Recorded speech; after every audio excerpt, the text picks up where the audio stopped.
ചേരുമെന്നാണ് കരുതുന്നത്.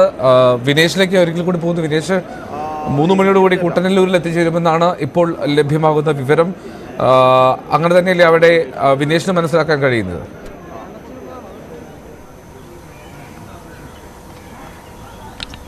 എല്ലോ തീർച്ചയായും അങ്ങനെ തന്നെയാണ് മനസ്സിലാക്കാൻ കഴിയുന്നത്. കാരണം പ്രധാനമന്ത്രി വൈകും, അതായത് 3 മണിയോടുകൂടി എത്തും. 2 മണിക്ക് എത്തേണ്ടതാണ്. സമയം ഇപ്പോൾ 2:30 ആവാൻ പോകുന്നു. പക്ഷേ ഇതുവരെയും അദ്ദേഹം എത്തിയിട്ടില്ല.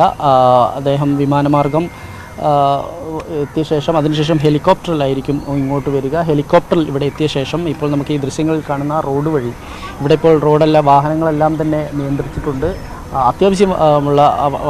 ആവശ്യത്തിനുള്ള വാഹനങ്ങൾ, അതായത് വളരെ അത്യാവശ്യമുള്ള വാഹനങ്ങൾ മാത്രമാണ് ഇപ്പോൾ കടത്തിവിടുന്നത്. പൂർണ്ണമായും പോലീസിൻ്റെ നിയന്ത്രണത്തിലായി കഴിഞ്ഞിരിക്കുന്നു. ഈ കുട്ടനെല്ലൂരുള്ള ഈ കോളേജിൻ്റെ ഗ്രൗണ്ടിലാണ് പ്രധാനമന്ത്രി നരേന്ദ്രമോദിയുടെ ഹെലികോപ്റ്റർ ഇറങ്ങുക. അതിനുശേഷമായിരിക്കും വാഹന വ്യൂഹത്തിലാണ് ഇവിടെ നിന്ന് അദ്ദേഹം ജില്ലാ ആശുപത്രി പരിസരത്തേക്ക് പോവുക. അദ്ദേഹം കടന്നു പോകുന്ന വഴികളിലെല്ലാം തന്നെ വാഹനങ്ങൾക്ക് നിയന്ത്രണമുണ്ട്. മറ്റു പല വഴിക്കും വാഹനങ്ങൾ തിരിച്ചുവിട്ടിരിക്കുന്നു. ഏകദേശം അദ്ദേഹം ഇവിടെ ഇറങ്ങിക്കഴിഞ്ഞാൽ 5 മിനിറ്റിനകം തന്നെ അദ്ദേഹത്തിന് ഇവിടെ നിന്ന് ഈ ജില്ലാ ആശുപത്രി പരിസരത്തെത്താം. അവിടുന്ന് റോഡ് ഷോ കൃത്യം അരമണിക്കൂറോ അല്ലെങ്കിൽ 3/4 മണിക്കൂറിനുള്ളിൽ തന്നെ റോഡ് ഷോ പൂർത്തിയാക്കി മഹിളാ സമ്മേളനത്തിലേക്ക് പ്രവേശിക്കും. ഇപ്പോൾ തന്നെ ഏകദേശം അരമണിക്കൂർ വൈകിയിരിക്കുന്നു. 3 മണിയോടുകൂടി എത്തിയാൽ തന്നെ 4 മണിക്കാണ് അദ്ദേഹത്തിൻ്റെ പരിപാടി തീർന്ന്. അദ്ദേഹത്തിൻ്റെ ഷെഡ്യൂൾ ചെയ്തിരിക്കുന്നത് അദ്ദേഹം 2 മണി മുതൽ 4 മണി വരെയാണ് തൃശ്ശൂരിൽ. പക്ഷേ അത് ഇനിയും 1 മണിക്കൂറിന് അടുത്ത് വൈകാനുള്ളൊരു സാധ്യത കാണുന്നുണ്ട്. അതനുസരിച്ച് പരിപാടികൾ വൈകുമോ എന്നുള്ള കാര്യത്തിലൊന്നും ഇപ്പോഴും ഒരു വ്യക്തതയില്ല. അതിന് മുമ്പ് തന്നെ ഈ പറഞ്ഞ പോലെ തന്നെ പരിപാടികൾ വളരെ പെട്ടെന്ന് ഈ റോഡ് ഷോ പൂർത്തിയാക്കി സമ്മേളനത്തിലേക്ക് കടക്കുകയും സമ്മേളനത്തിൽ നിന്ന് പെട്ടെന്ന് തന്നെ അത് പൂർത്തിയാക്കി അദ്ദേഹം മടങ്ങുമോ എന്നുള്ള കാര്യത്തിലും ഇപ്പോഴും ഒരു സംഘാടകർക്ക് പോലും ഒരു കൃത്യമായതില്ല. പക്ഷേ ഷെഡ്യൂൾ ചെയ്തിരിക്കുന്ന പരിപാടി 2 മണി മുതൽ 4 മണി വരെയാണ്. ആ 4 മണിക്ക് അദ്ദേഹം മടങ്ങുക എന്നുള്ളതാണ്. എന്തായാലും ഇപ്പോഴും SPGയുടെ ഉൾപ്പെടെയുള്ള വാഹനങ്ങളെല്ലാം തന്നെ ഇവിടെ അണിനിരന്ന് കഴിഞ്ഞിരിക്കുന്നു. അദ്ദേഹം വന്ന് ഇറങ്ങുന്ന, ഹെലികോപ്റ്ററിൽ ഇറങ്ങുന്ന ഈ കുട്ടനെല്ലൂർ കോളേജ് ഗ്രൗണ്ട് പരിസരം പൂർണ്ണമായും പോലീസാണ്. നമുക്ക് ദൃശ്യങ്ങളിൽ കാണാം. ഈ കടന്നു പോകുന്നതെല്ലാം തന്നെ SPGയുടെയും അതേപോലെ തന്നെ പോലീസിൻ്റെയും വാഹനങ്ങളാണ്. വലിയ പഴുതടച്ചുള്ള സുരക്ഷാ സംവിധാനങ്ങൾ തന്നെയാണ് ഇവിടെ ഏർപ്പെടുത്തിയിട്ടുള്ളത്. എന്തായാലും മുമ്പും നരേന്ദ്രമോദി തൃശ്ശൂരിൽ വന്നിരുന്നു. പക്ഷേ ഇത്തവണത്തെ തൃശ്ശൂരിൽ വരുന്നത് കുറച്ചുകൂടെ ആഘോഷമാക്കുക എന്നുള്ളതാണ്. വാദ്യ കലാരൂപങ്ങളെല്ലാം തന്നെ ഉപയോഗിച്ചുകൊണ്ട്, അല്ലെങ്കിൽ അങ്ങനെ വലിയൊരു സ്വീകരണം തന്നെയാണ് അദ്ദേഹത്തിന് ഇവിടെ സംഘടിപ്പിച്ചിട്ടുള്ളത്. അങ്ങനെ സ്വീകരണം തന്നെയാണ് BJP നൽകുന്നത്. എന്തായാലും ഈ മഹിളാ സമ്മേളനത്തിൽ ഈ പ്രമുഖരും പ്രതിഭകളുമായ ആളുകളെല്ലാം തന്നെ പങ്കെടുക്കുന്നുണ്ട്.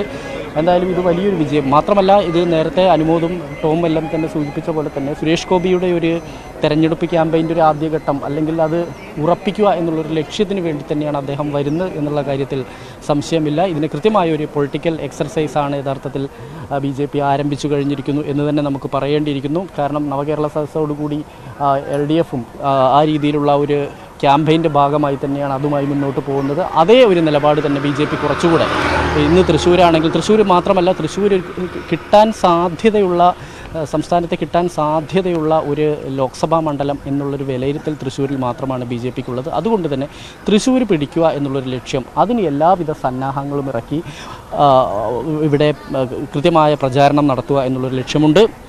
അതിനുവേണ്ടി വരും ദിവസങ്ങളിൽ ഇപ്പോൾ പ്രധാനമന്ത്രി വന്നു പോയതിനു ശേഷം കൂടുതൽ കേന്ദ്ര നേതാക്കൾ ഇവിടെ എത്തും, കൂടുതൽ പ്രചാരണ പരിപാടികൾ ആരംഭിക്കും. ഒപ്പം തന്നെ സുരേഷ് ഗോപി തന്നെയാണ് സ്ഥാനാർത്ഥി എന്നുള്ളത് ഒരു ഔദ്യോഗിക പ്രഖ്യാപനം മാത്രമാണ് ഇനി വരേണ്ടത്. അത് ഉണ്ടാവും. പക്ഷേ അതിന് മുമ്പ് തന്നെ സുരേഷ് ഗോപി ഈ മണ്ഡലവുമായി ബന്ധപ്പെട്ടുകൊണ്ട് അദ്ദേഹത്തിൻ്റെ ചാരിറ്റി പ്രവർത്തനങ്ങളും മറ്റു പരിപാടികളുമായി മുന്നോട്ട് പോകുന്നുണ്ട്. എങ്ങനെയും തൃശ്ശൂർ പിടിക്കുക എന്നുള്ളതാണ്. ഇതിന് ക്രൈസ്തവ സഭകളുടെ ഒരു പിന്തുണ അനിവാര്യമാണ്. ആ പിന്തുണ ഉറപ്പിക്കുക എന്നൊരു ലക്ഷ്യം കൂടി ഈ നരേന്ദ്രമോദിയുടെ ഈ വരവിന് പിന്നിലുണ്ട് എന്ന് വേണമെങ്കിൽ നമുക്ക് അനുമാനിക്കുമല്ല, ഏറെക്കുറെ അതൊരു വസ്തുത തന്നെയാണ്. അങ്ങനെ ഒരു തൃശ്ശൂരിൽ നിന്ന് ക്രൈസ്തവ സഭകളിലേക്ക് ഒരു പാലം കൂടി നിർമ്മിക്കുക എന്നുള്ളതാണ് ഈ തൃശ്ശൂരിലെ യാത്ര കൊണ്ട്, തൃശ്ശൂരിലെ ഈ പരിപാടികൾ കൊണ്ട് BJP ഉദ്ദേശിക്കുന്നത്. നിലവിൽ മണിപ്പൂർ സംഭവമൊക്കെയായി ബന്ധപ്പെട്ടുകൊണ്ട് ക്രൈസ്തവർക്കിടയിലുള്ള ആശങ്കയും ഒപ്പം തന്നെ ഈ ആശയക്കുഴപ്പവും ഇതെല്ലാം തന്നെ പൂർണ്ണമായി പരിഹരിച്ചുകൊണ്ട് മുന്നോട്ട് പോവുക.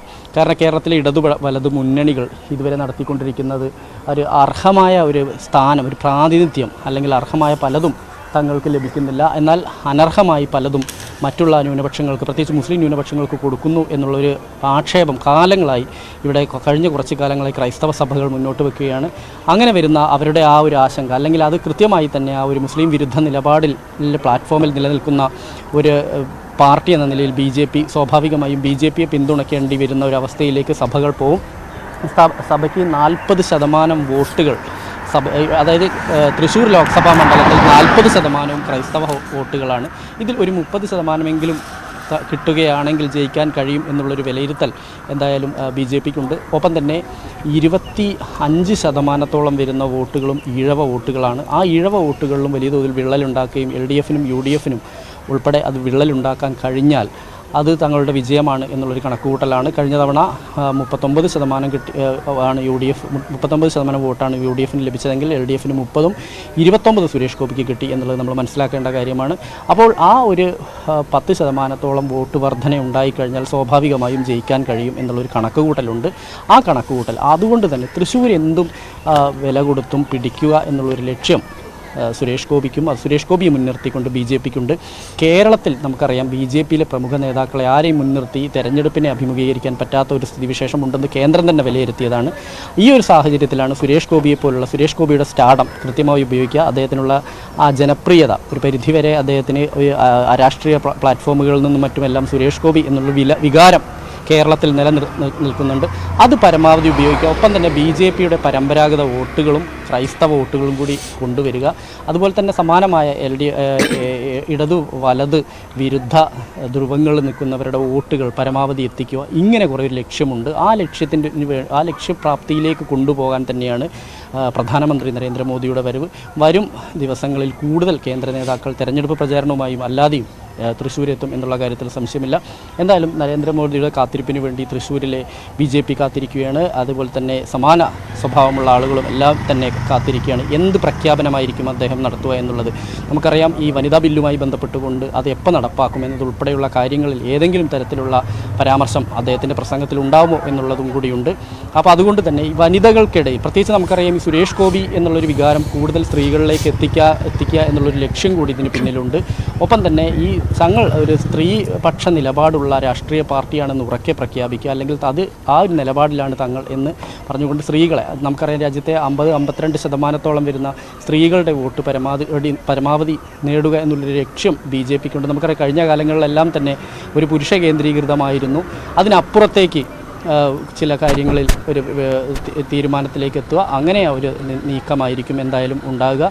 ഇപ്പോൾ കൂടുതൽ പോലീസ് സംവിധാനങ്ങളെല്ലാം തന്നെ SPGയും അതുപോലെ തന്നെ പോലീസ് ഉൾപ്പെടെയുള്ള സംവിധാനങ്ങളെല്ലാം തന്നെ ഇവിടെ എത്തിക്കൊണ്ടിരിക്കുന്നു. അല്പസമയത്തിനകം തന്നെ എന്തായാലും പ്രധാനമന്ത്രി നരേന്ദ്രമോദി ഇവിടെ എത്തും എന്നാണ് നമുക്കറിയാൻ കഴിയുന്നത്.